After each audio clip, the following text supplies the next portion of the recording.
think the fact that they've cut about $600 million out of Border Force, they've reduced the amount of surveillance flights, that makes it easier for these boats to get through. And I just don't think the Prime Minister is telling the truth when he says that there's nothing to see here. After a boat carrying 39 asylum seekers arrived in Western Australia, the opposition leader has been attacking Labor, claiming it weakened Australia's deterrence policies by pulling resources from Operation Sovereign Borders. But where did Peter Dutton pull this $600 million figure from?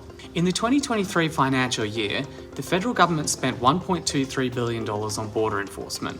The budget for 2024 projected less funding for the program, $1.2 billion in the first year, dropping to $1.04 billion in the fourth. If the 2023 level of funding, the $1.23 billion, had been maintained for the next 4 years, that would have been a cumulative $600 million more spent.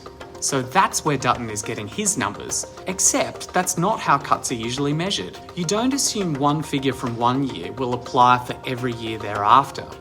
What normally happens is a comparison of what the projected spending is for the next 4 years compared with the same years in the previous budget. When you look at things that way, the Albanese government spent $252 million more on border enforcement and management this year than was projected in the Coalition's last budget. Cumulatively, they plan to spend at least $470 million more in the 4 years to 2026.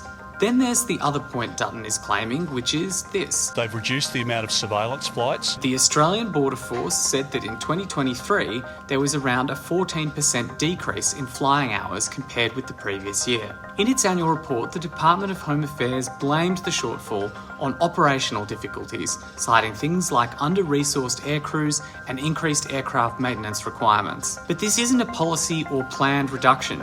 In fact, the Defence Force undertakes flights when the private contracted surveillance flights fall short. So no, Labor hasn't cut $600 million. Even the Coalition didn't project that level of spending. And while there have been fewer surveillance flights, that's thanks to issues with the contractor chosen by the Coalition government, not because the Labor government has hampered their efforts.